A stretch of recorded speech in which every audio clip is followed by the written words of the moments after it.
Selamat datang di YouTube channel Ceritanya, yang membahas tentang histori yang ada di darat, laut, udara, dan cerita menarik dan histori lainnya dari mancanegara.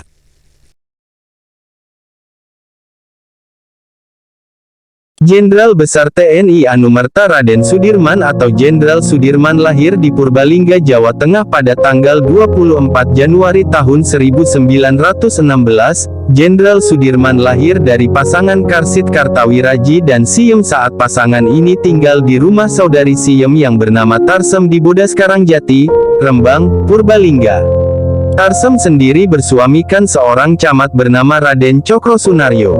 Jenderal Sudirman diadopsi oleh pamannya Cokrosunaryo yang seorang camat dan juga priai.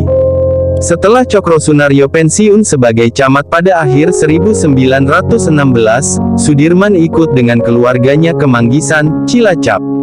Di tempat inilah ia tumbuh besar. Jenderal Sudirman dibesarkan dengan cerita-cerita kepahlawanan, juga diajarkan etika dan tata krama priai, serta etos kerja dan kesederhanaan wong cilik.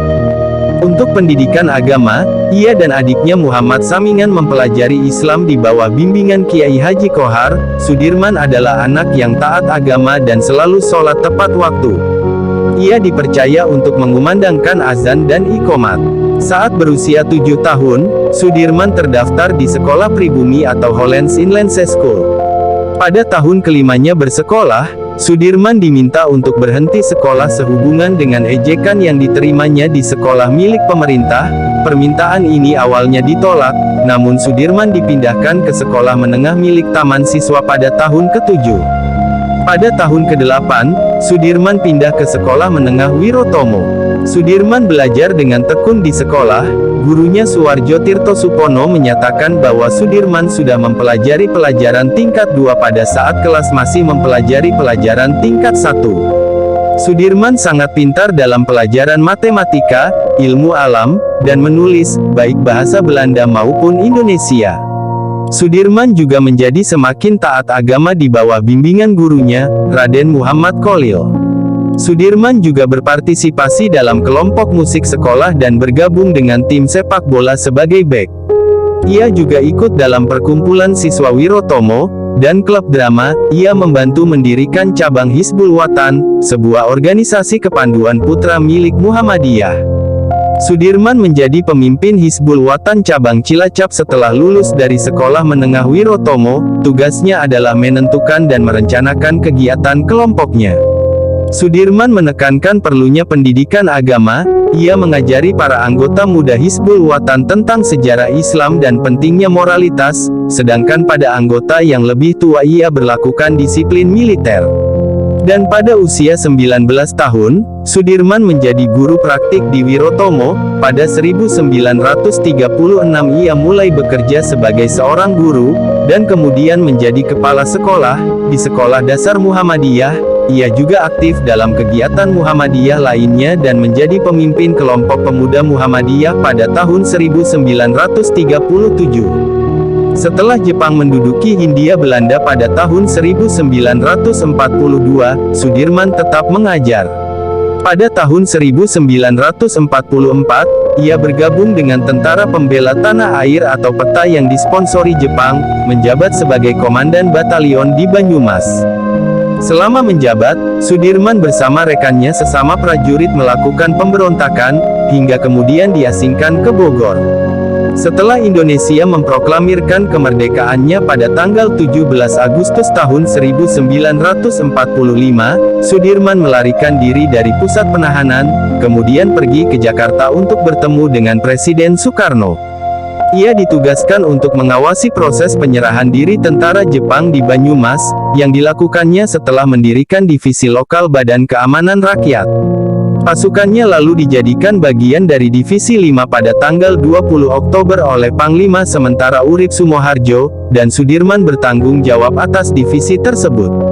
Pada tanggal 12 November tahun 1945, dalam sebuah pemilihan untuk menentukan Panglima Besar TKR di Yogyakarta, Sudirman terpilih menjadi Panglima Besar, sedangkan Urip menjadi Kepala Staf. Sembari menunggu pengangkatan, Sudirman memerintahkan serangan terhadap pasukan Inggris dan Belanda di Ambarawa. Tentara Indonesia dipersenjatai dengan berbagai senjata, mulai dari bambu runcing dan katana sitaan sebagai senjata, sedangkan tentara Inggris dipersenjatai dengan peralatan modern. Sudirman memimpin di barisan depan. Sekutu, yang fasilitas serangan udaranya telah musnah saat tentara gerilya menyerang lapangan udara Kalibanteng di Semarang, berhasil dipukul mundur dan bersembunyi di Benteng Willem. Pada tanggal 12 Desember Sudirman memimpin pengepungan 4 hari, yang menyebabkan pasukan sekutu mundur ke Semarang. Pertempuran ini dan penarikan diri tentara Inggris menyebabkan semakin kuatnya dukungan rakyat terhadap Sudirman, dan ia akhirnya diangkat sebagai Panglima Besar pada tanggal 18 Desember tahun 1945. Selama 3 tahun berikutnya, Sudirman menjadi saksi kegagalan negosiasi dengan tentara kolonial Belanda yang ingin kembali menjajah Indonesia. Yang pertama adalah Perjanjian Linggarjati pada tanggal 15 November. Perjanjian ini disahkan pada tanggal 25 Maret tahun 1947, meskipun ditentang oleh para nasionalis Indonesia. Sudirman secara lantang juga menentang perjanjian tersebut karena ia tahu bahwa perjanjian itu akan merugikan kepentingan Indonesia, namun menganggap dirinya juga wajib mengikuti perintah, dan kemudian perjanjian Renville pada tanggal 17 Januari tahun 1948, lebih dari 35.000 tentara meninggalkan Jawa bagian barat dan berangkat menuju Yogyakarta dengan menggunakan kereta dan kapal laut. Penandatangan perjanjian ini diantaranya adalah Amir Syarifuddin, yang pada saat itu menjabat sebagai Perdana Menteri. Ia juga menghadapi pemberontakan dari dalam, termasuk upaya kudeta pada 1948, pemberontakan di Madiun, dan ketidakstabilan politik yang sedang berlangsung, melemahkan kondisi kesehatan Jenderal Sudirman. Pada tanggal 5 Oktober tahun 1948, setelah perayaan Hari Jadi TNI ketiga, Sudirman pingsan. Setelah diperiksa oleh berbagai dokter, ia didiagnosis mengidap tuberkulosis atau TBC. Pada akhir bulan, ia dibawa ke Rumah Sakit Umum Panti Rapih dan menjalani pengempesan paru-paru kanan. Pada tanggal 19 Desember tahun 1948, beberapa hari setelah Jenderal Sudirman keluar dari rumah sakit, Belanda melancarkan agresi militer II untuk menduduki Yogyakarta. Pada saat pemimpin-pemimpin politik berlindung di Keraton Sultan, Jenderal Sudirman beserta sekelompok kecil tentara dan dokter pribadinya, melakukan perjalanan ke arah selatan dan memulai perlawanan gerilya selama 7 bulan. Awalnya mereka diikuti oleh pasukan Belanda, tetapi Jenderal Sudirman dan pasukannya berhasil kabur dan mendirikan markas sementara di Sobo, di dekat Gunung Lawu. Dari tempat ini, ia mampu mengomandoi kegiatan militer di Pulau Jawa, termasuk serangan umum tanggal 1 Maret tahun 1949 di Yogyakarta, yang dipimpin oleh Letnan Kolonel Soeharto. Ketika Belanda mulai menarik diri, Jenderal Sudirman dipanggil kembali ke Yogyakarta pada bulan Juli tahun 1949. Meskipun ingin terus melanjutkan perlawanan terhadap pasukan Belanda, ia dilarang oleh Presiden Soekarno. Penyakit tuberkulosis atau TBC yang diidapnya kambuh, ia pensiun dan pindah ke Magelang. Jenderal Sudirman wafat kurang lebih 1 bulan setelah Belanda mengakui kemerdekaan Indonesia. Ia dimakamkan di Taman Makam Pahlawan Semaki, Yogyakarta. Kematian Jenderal Sudirman menjadi duka bagi seluruh rakyat Indonesia. Bendera setengah tiang dikibarkan dan ribuan orang berkumpul untuk menyaksikan prosesi upacara pemakaman. Jenderal Sudirman terus dihormati oleh rakyat Indonesia.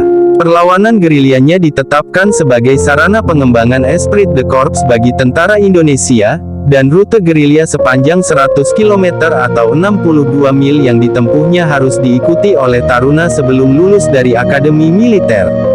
Dan namanya diabadikan menjadi nama sejumlah jalan, universitas, museum, dan monumen.